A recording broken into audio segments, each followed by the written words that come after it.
Ngane kwethu angiphinde ke ngikubingelele usephinde wabuya ke umfana kaDlomo njengamanje ke ngane kwethu ngikuphathele ezimfishane ngikuphathele ke amanqabu ezishisayo ezingena njengamanje esiphaphama ngazo nje sisale sesishayelwa umoya ushona kwelanga. Ngiyacela ngane kwethu ukuthi ke uma ngabe ungakawucofa subscribe kule channel ucofe njengamanje bese ke maqeda ukubuka le video ucofe lapha no like bese ke uma ufisa ucomment uphawule kulolu daba. Udaba ke engikuphathele lona njengamanje luthi ke uMthandeni igcokama elisha usenyamalele enkundleni zokuxhumana. Ngalokho ngiqonda ukuthi ke i-page lakhe la ku Facebook alisekho sidalo.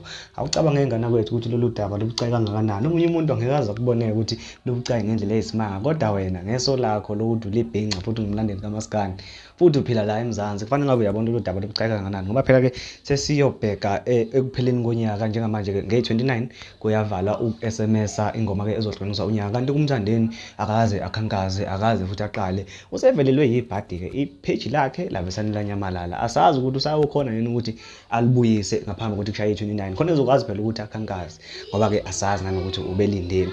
Impisi ke aziphuthi, izimpisi ke zihlale igquma nje ihlale iphawula. Zithi ke izimpisi ngenzeka ukuthi ke yena oyimisile le page yakhe, uyena oyivalile le page yakhe kweyinsukwana, ngoba nakho ifuna ukuthi ke kukhulunywe ngayo kunakwe yena kuthiwa khona mhlambe ke asebeniqhekezele, ngoba nakho efuna ukumaka noma efuna ukuphazamisa ukutrenda kwe-album kanye ne-album cover le kaKhuzani ezophuma ensukwini. Ezinye ke impisi zithi lento ngenzeka ukuthi yenziwe yilithimba lakaKhuzani, ngoba nakho ke lifuna ukuvimba uMthandeni igcokama elisha ethini yena angakhankazi yokuhlukanisa unyaka, ngoba bese ngishilo ukuthi besingakamboni phela ekhankasa lapha ke einkundleni zokuxhumana. Ngana kwethu thina kuleli khasi umsebenzi wethu kuyaye kube ukuthi ke siveze ukuthi ke uhlangothi olungapha luthini, olungapha luthini. Asikazi sathatha isayidi, asikaze ke sachema njengoba sike kwaheleza umoya ukuthi ke le channel ichemile. Cha ngana kwethu azikwenzi lokho la ekhaya, siveza okushiwa amabhinqa ngapha ngoba kunjalo ngqo, siphinde siveze okushiwa amabhinqa ngapha njengoba kunjalo ngqo. Ngana kwethu ngiyacela ukuthi sidibane lapha kwi comment section sengihamba.